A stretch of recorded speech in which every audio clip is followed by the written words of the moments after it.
Hello everyone, I am Chaman Singh. Welcome back to my YouTube channel CS classes. Dear student, 10th की chemistry से हमारा chemical reactions and chemical equations chapter चल रहा है, जिसमें मैं फिजिकल और केमिकल चेंजेस कंप्लीट कर चुका हूं। आज जो हमारा टॉपिक है वो है केमिकल रिएक्शंस। केमिकल रिएक्शंस क्या होती है? तो देखिए, केमिकल रिएक्शंस क्या होती है जब one more than one substance के एटम्स रीअरेंजमेंट होकर one more than one substances form करते हैं। तो इस फिनोमेना को हम केमिकल रिएक्शंस कहते हैं। तो चलिए देखते हैं केमिकल रिएक्शंस क्या हो रहा है। रीअरेंजमेंट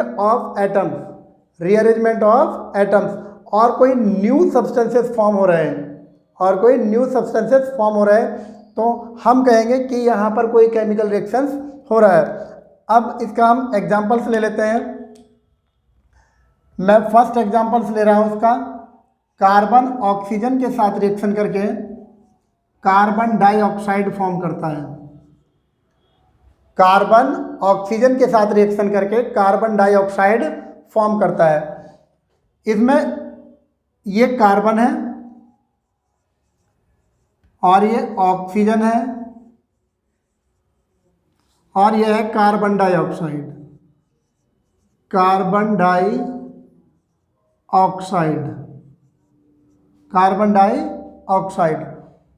ये इस साइड दोनों ये है रिएक्टेंट। क्या है ये? रिएक्टेंट। और कार्बन डाइऑक्साइड क्या है? कार्बन डाइऑक्साइड है प्रोडक्ट। क्या है ये? प्रोडक्ट। चलिए इसका एक एग्जाम्पल और ले लेते हैं। Nitrogen plus hydrogen gives 2NH3। तो ये जो है हमारा नाइट्रोजन, ये यहाँ गैस फॉर्म में है, हाइड्रोजन भी हमारा गैस फॉर्म में है और अमोनिया भी हमारा गैस फॉर्म में है।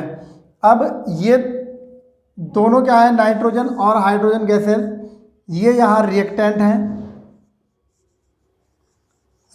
है और यहाँ अमोनिया जो है ये क्या है हमारा? ये है प्रोडक्ट। क्या है ये?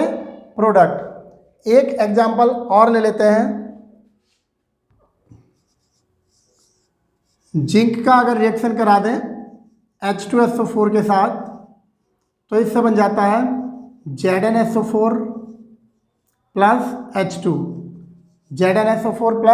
H2। यहाँ जो हमारा Zn है ये सॉलिड फॉर्म में है, H2SO4 एक्वस फॉर्म में है और ZnSO4 जो है ये भी एक्वस फॉर्म में है और हाइड्रोजन हमारा गैस फॉर्म में है। तो इस साइड Zn एंड H2SO4 जो है ये है हमारे रिएक्टेंट। क्या है ये? रिएक्टेंट। और ZnSO4 और हाइड्रोजन जो है ये है हमारे प्रोडक्ट।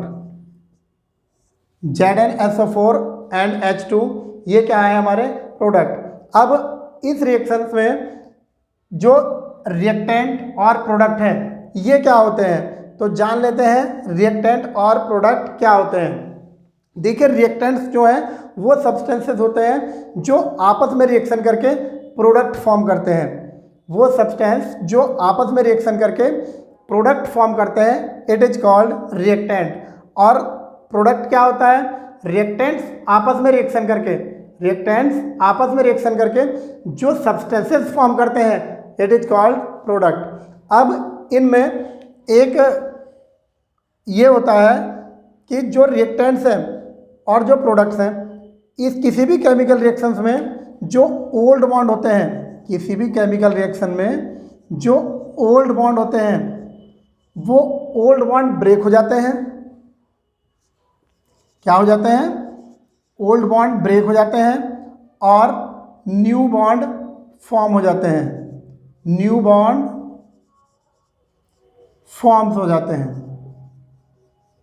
जो ओल्ड बॉन्ड है वो ब्रेक हो जाते हैं और न्यू बॉन्ड फॉर्म हो जाते हैं किसी भी केमिकल रिएक्शंस में। अब बात कर लेते हैं इस रिएक्शन की। इसमें क्या है? नाइट्रोजन और हाइड्रोजन आपस में रिएक्शन करके अमोनिया फॉर्म कर रहे हैं। इसमें एक कैटलिस्ट भी होता है, कैटलिस्ट। तो बात कर लेते हैं कैटलिस्ट क्या होता है। कैटलिस्ट, देखिए कैटलिस्ट का काम क्या है। कैटलिस्ट का काम है किसी भी रिएक्शन के रेट को चेंज करना, किसी भी रिएक्शन के रेट को चेंज करना या रिएक्शन रेट को चेंज करना। रिएक्शन रेट को चेंज करना, रिएक्शन रेट को क्या करता है, ये चेंज कर देता है। वो सब्सटेंस जो अपनी उपस्थिति से किसी भी रिएक्शन के रेट को चेंज कर देते हैं, कैटलिस्ट कहलाते हैं। अब कैटलिस्ट प्रमोटर भी होते हैं और कैटलिस्ट पॉइजन्स भी होते हैं। कैटलिस्ट प्रमोटर, अगर मैं बात करूं इस रिएक्शंस की, मैं रिएक्शन दोबारा ले रहा हूं, N2 + 3H2 gives 2NH3।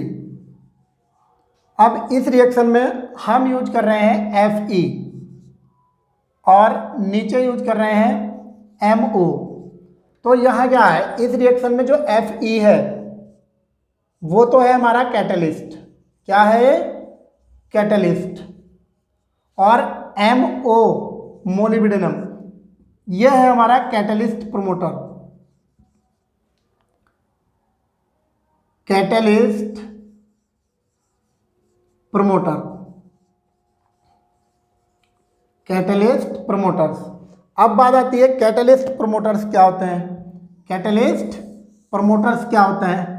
Catalyst promoters वो होते हैं जो कैटलिस्ट की रिएक्टिविटी को, reactivity of catalyst, reactivity of catalyst, catalyst increase कर देते हैं। क्या कर देते हैं, इंक्रीज कर देते हैं। क्या कहलाते हैं, प्रमोटर्स कहलाते हैं, प्रमोटर्स कहलाते हैं।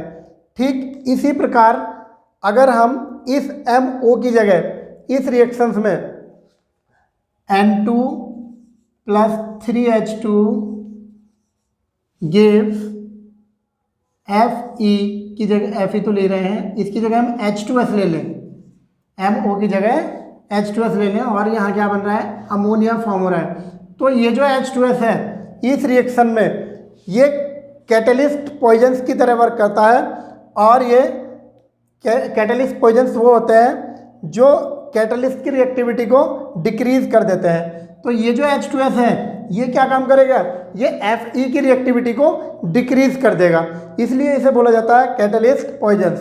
तो यहाँ पर हम अब तक कैटलिस्ट के बारे में जान चुके हैं, कैटलिस्ट प्रमोटर क्या होता है उसके बारे में जान चुके हैं, कैटलिस्ट पॉइजन्स क्या होता है उसके बारे में जान चुके हैं, रिएक्टेंट हम जान चुके हैं, प्रोडक्ट हम जान चुके हैं। अब इस किसी भी केमिकल रिएक्शंस में, किसी भी केमिकल रिएक्शंस में जो टर्म्स यूज होती हैं उन्हें हम जानेंगे, किसी भी केमिकल रिएक्शंस में जो टर्म्स यूज होती हैं वो जानेंगे। तो स्टूडेंट्स देखिए, कोई केमिकल रिएक्शंस उसमें जो रिएक्टेंट होता है वो प्रोडक्ट फॉर्म करता है। इसमें क्या हम रिएक्टेंट भी जान चुके हैं, कैटलिस्ट भी जान चुके हैं और प्रोडक्ट के बारे में भी जान चुके हैं। तो रिएक्टेंट रिएक्शन करने वाले, प्रोडक्ट रिएक्टेंट आपस में रिएक्शन करके जो सब्सटेंसेस फॉर्म करते हैं, प्रोडक्ट। और कैटलिस्ट, कैटलिस्ट का मैंने तुम्हें काम बताया, कैटलिस्ट का क्या काम है, किसी भी रिएक्शन के रेट को चेंज करना। अब आती है बात फिजिकल स्टेट की, फिजिकल स्टेट की। फिजिकल स्टेट में यदि सॉलिड है तो उसे हम S लिख देते हैं, लिक्विड है तो L लिख देते हैं और गैस है तो उसके लिए G लिख देते हैं, एंड कोई एक्वस सॉल्यूशन है तो उसके लिए AQ लिख देते हैं।